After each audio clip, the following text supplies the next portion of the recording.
नमस्कार साथियों।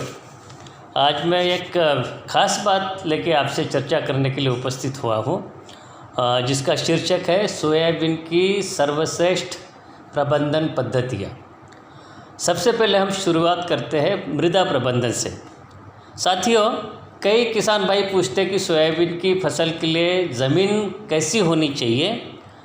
सोयाबीन की खेती के लिए रेतीली या क्षारीय भूमि को छोड़कर सभी प्रकार की भूमि वैसे तो उपयुक्त तो होती है, लेकिन उच्च उर्वरा शक्ति वाली या उत्तम जल निकास वाली भूमि सबसे बढ़िया पाई गई है।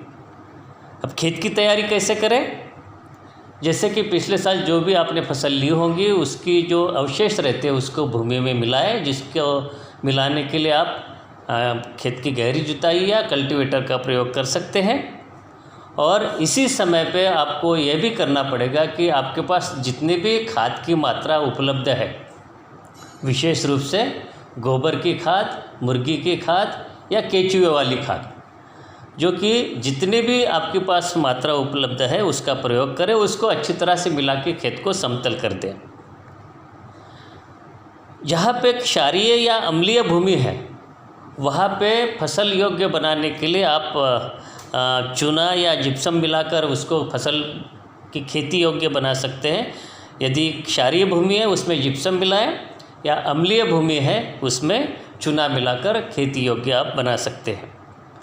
अधिक पानी वाली या हल्की ज़मीन या कम गहराई वाली जो भूमि है, ऐसी भूमि में सोयाबीन की खेती ना करें और आवश्यकता जितनी है उतना ही जुताई करें, उससे अधिक जुताई ना करें।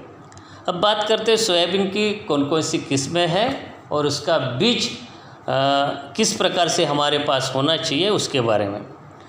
किसान भाइयों, अच्छे कीट एवं रोग नियंत्रण के लिए अपने क्षेत्र के लिए जो भी किस्में जलवायु के अनुसार अनुशंसित की गई है, जो कि विभिन्न जैविक या अजैविक कारकों के लिए प्रतिरोधी रहती हैं, इसमें से कोई भी किस्मों का जो चुनाव करें और कम से कम 2-3 किस्में अवश्य अपने पास लगाएं।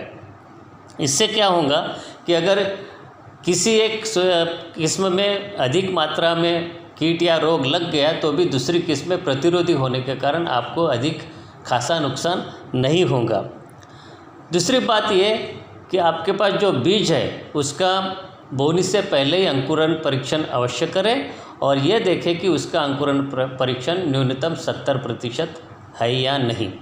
अगर 70% है तो बहुत अच्छी बात है, और उससे अगर कम है तो उसके अनुपात में आप बीज की मात्रा बढ़ा सकते हैं।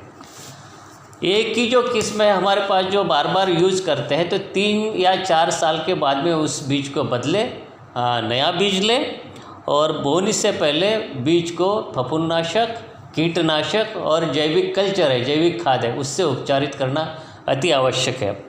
अब खाद और उर्वरकों का प्रयोग, जैसे कि बताया है कि जो भी आपके पास खाद या उर्वरक है वो केवल बोनी के समय पे ही डालना है, और खाद का प्रयोग तो खेत की तैयारी के समय पे ही करना है। और सोयाबीन का अधिक से अधिक उत्पादन लेने के लिए जो उर्वरकों की जो मात्रा है, फसल को नत्रजन, स्फूर और पोटाश और सल्फर की जितनी आवश्यक अनुशंसा है उसके अनुसार से देना चाहिए, जिसकी मात्रा है 20-60-40-20 किलोग्राम NPKS प्रति हेक्टर। और इसके लिए विभिन्न किसी भी सोर्स से आप दे सकते हैं, चाहे वो यूरिया, सिंगल सुपर फॉस्फेट और पोटाश से दे सकते हैं। आप चाहे तो DAP के साथ में पोटाश की खाद का भी प्रयोग कर सकते हैं, या अगर आप चाहें तो मिश्रित उर्वरकों का भी प्रयोग कर सकते हैं। एक अत्यंत आवश्यक बात यह है कि खड़ी फसल में किसी भी प्रकार के उर्वरकों का प्रयोग नहीं करना चाहिए, और जो भी आपके पास उर्वरक है उसको स्वच्छ, हवादार और सूखे ज़मीन पर रखना चाहिए, नहीं तो नमी के फैलाव से उसकी गुणवत्ता में खराबी आ सकती है। जहाँ तक सोयाबीन की बोनी के संबंधित पद्धतियों का सवाल है, हमें यह ध्यान में रखना चाहिए कि पिछले कुछ सालों से विपरीत मौसम या जलवायु परिवर्तन के कारण खराब मौसम की स्थितियाँ आ रही है, उसको ध्यान में रखते हुए हमारी जो सोयाबीन की परंपरागत बोने के जो तरीके हैं उसमें बदलाव लाकर BBF पद्धति या रीच फरो पद्धति से ही सोयाबीन की बोनी करना चाहिए। और यदि आपके पास इस प्रकार की मशीनें नहीं हैं तो आप परंपरागत रूप से बोनी करते हुए 3 या 6 या 9 कतारों की दूरी पर अपनी सुविधा अनुसार बोनी के बाद में नाली निकालने की व्यवस्था कर सकते हैं। आप इस सोयाबीन की बोनी करते हुए हमारी जो लाइन से लाइन की दूरी जो 45 सेंटीमीटर या 18 इंच की रखें और पौधे से पौधे के बीच की दूरी 5 सेंटीमीटर तक आप रख सकते हैं। 3 सेंटीमीटर गहराई पे सोयाबीन की बोनी कर सकते हैं। जब किसी कारणवश आप सही समय पर बोनी नहीं कर सकते हैं, यानी जुलाई के पहले सप्ताह के बाद अगर जैसा कि इस साल हुआ है बोनी करने की ज़रूरत पड़े तो बीज दर बढ़ा सकते हैं, जो कि 60 से 80 किलो जो अनुशंसित बीज दर है उससे आप ज़्यादा बढ़ा सकते हैं और लाइन से लाइन की दूरी 45 सेंटीमीटर से 30 सेंटीमीटर तक कम कर सकते हैं। अब बात करते हैं कीट एवं रोग प्रबंधन की जो क्रियाओं के बारे में। हमें यह करना चाहिए कि समय समय पर अपनी फसल का सर्वेक्षण करना चाहिए, निगरानी करनी चाहिए। इससे क्या होगा कि आपको पता चलेगा कि आपके सोयाबीन की फसल में किसी कीट या रोग का आक्रमण तो नहीं हो रहा है। और हमेशा इसके प्रतिबंध हेतु जो भी सुरक्षात्मक उपाय है उसको अपनाना चाहिए, जैसे रोग मुक्त बीज का प्रयोग, फसल चक्र अपनाना, अंतर्वर्तीय फसल जो प्रणाली है उससे भी आप कीट एवं रोग प्रबंधन कर सकते हैं। और जो ऐसे कुछ फसलें हैं जो कि कीटों को आकर्षित करते हैं, जैसे सुआ की फसल है, उसको भी आप बीच बीच में या मेड़ पे या कुछ निश्चित अंतराल पे लगा सकते हैं। भौतिक नियंत्रण के उपाय भी आप अपना सकते हैं कि जैसे कि जहाँ पे कीट या बीमारी का प्रकोप हुआ है ऐसे पौधों को हैंड पिकिंग या उसको उखाड़ के अपने खेत से बाहर करना, प्रकाश जाल, फेरोमोन ट्रैप ये सब लगाना या मल्चिंग का प्रयोग, ये सब जो सुरक्षात्मक उपाय है उसको भी आप अपनाएं। और जब भी आप कीटनाशक या खरपतवार नाशक का प्रयोग करते हैं तो हमेशा एक ही कीटनाशक या एक ही खरपतवार नाशक का प्रयोग ना करें, अर्थात रसायन चक्र आपको अपनाना होगा। और उचित समय पे हमें खरपतवार प्रबंधन के जो भी तरीके हैं, चाहे और डोरा चलाने की बात हो या हाथ से निंदाई हो या अनुशंसित खरपतवार नाशक का प्रयोग हो, उनमें से किसी एक का आपको उपयोग करना होगा। अब उपयुक्त रसायनों का उपयोग कैसे करें, इसमें महत्वपूर्ण यह है कि जो भी अनुशंसित कीटनाशक या खरपतवार नाशक दवाइयाँ हैं उसको पंजीकृत दुकानों से ही आप क्रय करें और उसका बिल अवश्य लें। छिड़काव करते हुए यह भी ध्यान रखें कि जब बारिश हो रही हो, ज़ोरदार बारिश हो रही हो या हवा चल रही है, ऐसे समय पे इन दवाइयों का प्रयोग ना करें, छिड़काव ना करें। और छिड़काव और जो फसल की कटाई, इसमें पर्याप्त समय की अनुपालन करें। जैसे कि कहीं ऐसे नहीं हो कि जब लास्ट मोमेंट पे आप फसल की आखिरी जो स्थिति पे आप दवाइयों का प्रयोग कर रहे हैं तो दवाइयों की मात्रा सोयाबीन के दानों में भी जा सकती है, तो इसलिए इसकी पर्याप्त समय का अनुपालन करें।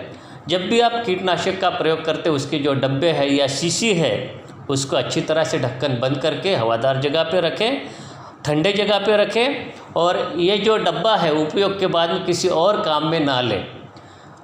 जब भी आप स्प्रे करते हैं तो स्प्रे करते हुए अपने नाक और मुंह को ढक के रखें या दस्ताने पहने, मास्क पहने और काम होने के बाद में अपने हाथ स्वच्छ रूप से साबुन से या किसी भी डिटर्जेंट से अवश्य धोएं। अब बात करते हैं कि सिंचाई की व्यवस्था या जल प्रबंधन के बारे में। जैसे कि आपको पता है कि सूखे की स्थिति बार बार हमारी फसल पे आ रही है, हमारी फसल प्रभावित हो रही है, तो हमें ये करना होगा कि जिन किसान भाइयों के पास में सिंचाई की व्यवस्था है तो कल परसों नरसों का इंतज़ार न करते हुए भूमि में दरारें पड़ने से पहले ही अपने खेत में आप सिंचाई की व्यवस्था करें।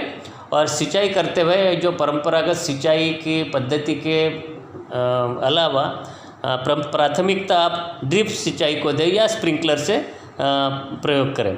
सोयाबीन की फसल में 3 प्रकार की क्रांतिक अवस्थाएं होती हैं, जैसे कि नवजात पौधा है, फूल आने की अवस्था और दाने भरने की अवस्था। ऐसी स्थिति में, इन तीनों स्थितियों में ज़मीन में नमी का कमी नहीं होनी चाहिए, अर्थात इस समय पे आपको सूखा प्रबंधन के उपायों को अपनाना चाहिए। और जब भी आप सिंचाई करते हैं तो सभी खेत के सभी भागों में समान रूप से सिंचाई करें। अब अंतिम बात आती है कटाई और कटाई की पश्चात की क्रियाएँ।